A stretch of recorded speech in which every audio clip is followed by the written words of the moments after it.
Je vous salue tous, peuple de Dieu, dans le nom de Jésus-Christ. Nous sommes toujours dans notre marche. Un jour, une exhortation. Aujourd'hui, nous sommes au numéro 9.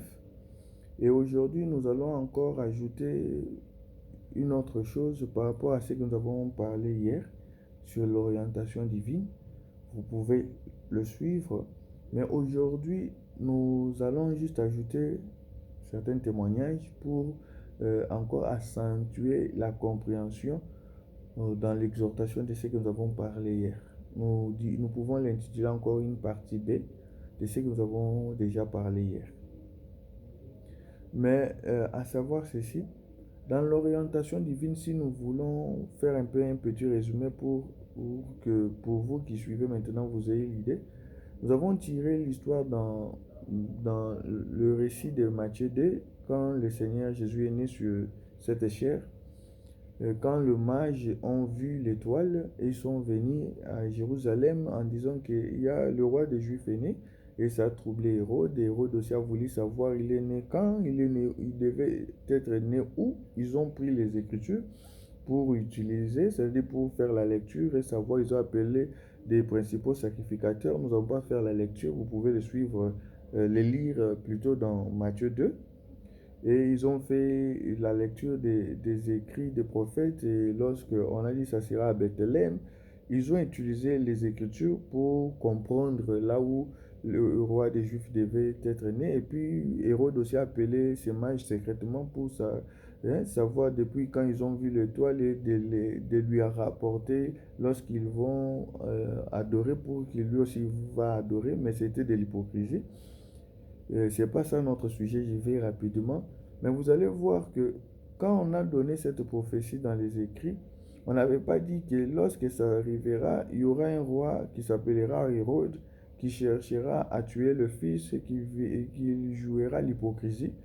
Tout cela, c'est fait maintenant par l'orientation divine.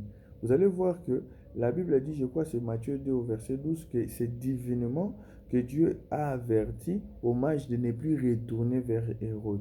C'est ça, ce que nous voulons dire. Au-delà des enseignements que nous pouvons avoir, au-delà des exhortations, au-delà des prédications que nous pouvons écouter, il y a une part de l'orientation divine dans notre marche pour la vie éternelle.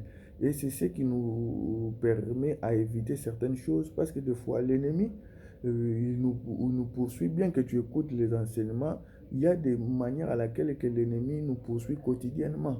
Et Dieu, des fois, nous préserve et Dieu nous accorde des victoires, c'est par des orientations. Tu dors et tu vois un songe, évite cette route, évite cette personne. Quand cette personne s'énerve, toi ne t'énerve pas, ne tombe pas sous la colère et des disputes ou des querelles avec la personne parce que ce sera une porte d'entrée que l'ennemi veut entrer pour t'avoir. Il y a des orientations que Dieu utilise dans notre vie et c'est quelque chose aussi important.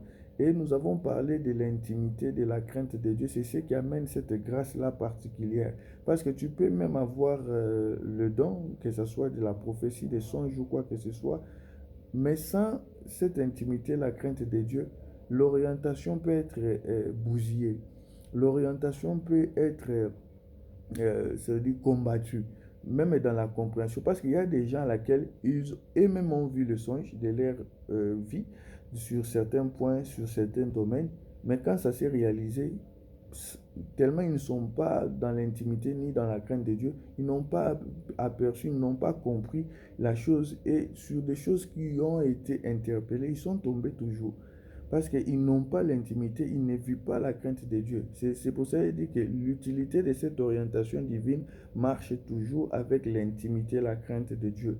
Parce que n'oublions pas que quand Absalom a voulu prendre le pouvoir de son père David, Absalom qui est son fils, il était resté dans le pouvoir avec une personne qu'on appelait Achitophel. La Bible dit qu'il était, sa bouche ou ses conseils valaient comme le conseil, la bouche de l'Éternel. Mais malgré qu'ils étaient avec Achitophel, ils n'avaient pas écouté le conseil d'Achitophel parce que David avait intercédé qu'ils n'écoutent pas le conseil d'Achitophel. Parce que s'ils écoutaient seulement le conseil d'Achitophel, ils voulaient arrêter, tuer David. Mais voilà qu'ils n'ont pas écouté le conseil d'Achitophel. Ça veut dire quoi? Malgré des dons, malgré que tu peux aussi être orienté, mais cette grâce, cette utilité de cette orientation vit quand quelqu'un est dans l'intimité avec Dieu et vit la crainte de l'Éternel. Parce que tu peux même avoir un songe et ne pas l'appliquer. Bien qu'on t'a donné la prophétie, bien qu'on t'a donné le songe, bien que tu as été divinement averti, et ne pas le faire. Et ne pas le faire. N'oublions pas, nous avons encore utilisé cette histoire hier par rapport à le prophète Michée. Vous allez voir que quand Josaphat et Akab ont voulu faire la guerre, je crois que c'est dans 1 roi, le chapitre 22, tous ces récits-là parlent de ce que j'ai dit. Ils ont appelé tous les prophètes pour parler, est-ce qu'ils devaient combattre ou aller dans ces guerres? Qu'est-ce que l'Éternel Dieu dit par rapport à ces combats? Tous les prophètes leur disaient des mensonges. Or qu'ils étaient des prophètes, c'est-à-dire ils avaient le don. Ce don de la prophétie, ils en avaient. Mais ils n'ont pas eu l'orientation divine. Et l'orientation était cachée dans la bouche de Michée. C'est-à-dire que quand nous parlons de l'orientation, ce n'est pas seulement par rapport au don, c'est par rapport à l'intimité, excusez-moi, et à la grâce que Dieu accorde.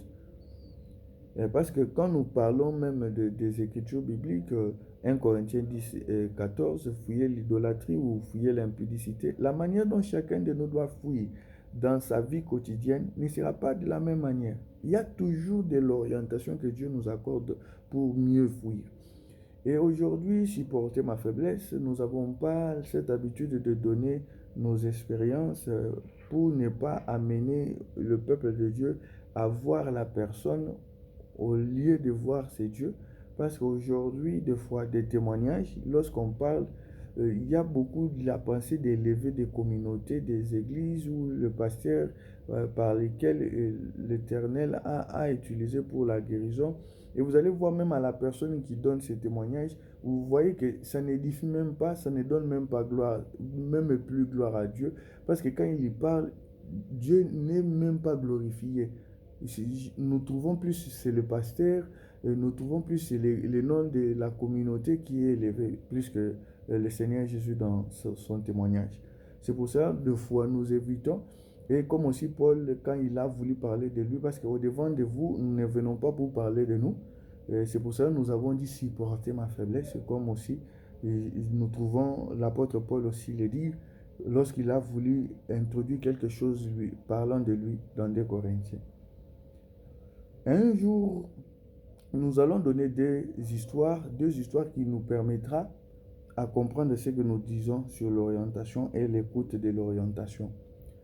La première est que un jour, ça s'est fait que nous avons reçu un appel vidéo et la personne qui avait appelé, je ne sais pas, il était allé dans une manifestation et au retour, c'était comme si la personne a été empoisonnée parce qu'il pleurait, il pleurait amèrement, il tournait même au sol en touchant son cœur, en touchant son corps partout, il ne se sentait pas bien par rapport à sa poitrine, des trucs comme ça. C'est après cette manifestation et il se disait que je crois qu'on m'a mis du poison, et il pleurait.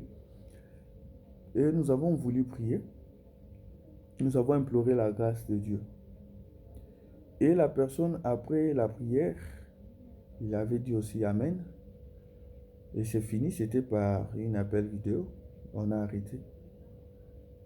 À un moment donné, après quelques minutes, je vois la personne, elle rappelle encore pour commencer encore à pleurer.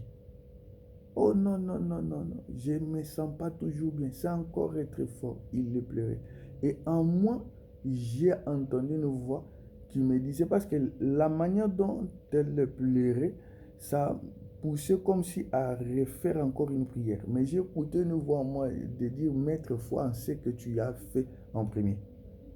Et je lui ai parlé que non, la prière que nous avons fait là, Dieu nous a déjà exaucé, nous a écouté et tu es déjà guéri.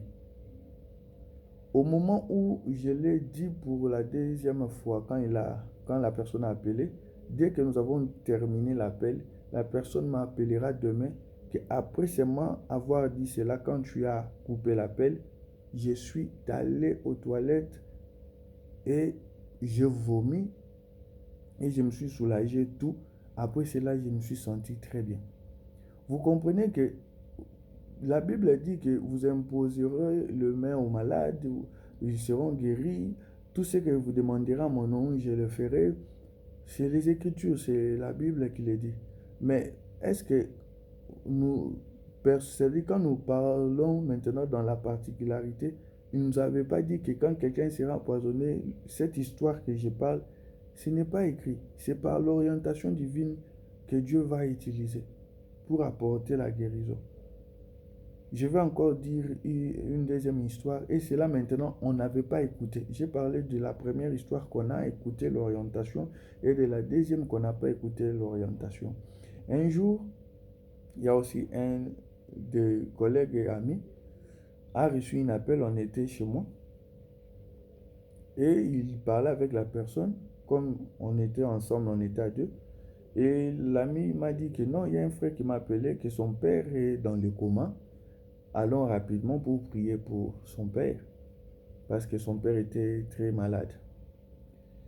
Et comme aussi j'étais avec lui, on s'est levé, on est allé à l'hôpital. Et en allant à l'hôpital, j'ai vu que l'ami commençait à donner, parce que c'est lui qu'on avait appelé, des intentions de prière. Il y avait des prières des autorités. En moi, je sentais que nous partons trop en besoin par rapport à cela, parce qu'on ne sait ni le pourquoi le père est malade, nous ne savons pas la cause, pourquoi, du comment, et aller rapidement commencer à chasser des choses ou commencer à faire des prières et des déclarations, beaucoup de choses. Des fois, quand nous n'avons pas écouté, c'est mieux de demander la grâce, la miséricorde de Dieu. Parce que des fois aussi, vous pouvez partir chez une personne, prier, il est dans le lit de l'hôpital, or que c'est Dieu qui est en train même de lui frapper. Or que c'est la réponse à certaines prières que Dieu est en train de faire. Nous ne savons pas, nous ne disons pas que notre histoire c'est par rapport à cela. Mais comme nous ne savons pas et nous n'avons pas écouté quelque chose de la part de Dieu particulièrement, c'est toujours mieux de demander la grâce. S'il faut, et Dieu t'oriente à faire différemment, ça va. Mais la personne a amené cela, et dans l'hôpital, dans la chambre de l'hôpital que nous nous sommes retrouvés, on était tellement dispersés, un peu éloignés avec la personne pour lui faire même signe. Ça ne pouvait pas, lui était de l'autre côté, moi de l'autre côté, parce qu'il y avait aussi des gens qui nous entouraient par rapport à la prière. Et l'ami d'ailleurs a commencé à faire des paroles de foi, que le Père sera guéri, des trucs comme ça. Je vous dis la vérité, ce sont aussi des leçons que Dieu nous a appris par cette expérience. En sortant, nous étions arrivés vers de 15 heures, des trucs comme ça. En sortant, arrivant vers 18 heures, le père était mort. Et moi, personnellement, j'avais même honte. Comment déclarer des choses que le père sera guéri, il y aura la grâce de Dieu dans des jours. Mais au final, le père était mort 3 heures après notre présence. Et ce sont aussi des choses à laquelle que Dieu aussi nous a appris. Et tout cela va toujours dans le sens de l'écoute quand il y a l'orientation. Et cela aussi nous a enseigné dans cette marche. Nous avons utilisé ces deux exemples pour nous amener comment quand il y a l'écoute à l'orientation et à la réussite dans le combat, dans la vie, dans beaucoup de situations. Et quand quelqu'un n'écoute pas l'orientation, là où ça mène, des fois dans des chèques, dans beaucoup de choses. C'est pour ça que c'est avantageux d'écouter l'orientation et c'est avantageux d'être dans l'intimité de Dieu et dans la crainte de l'Éternel. C'est une grâce, c'est un plus dans l'orientation divine.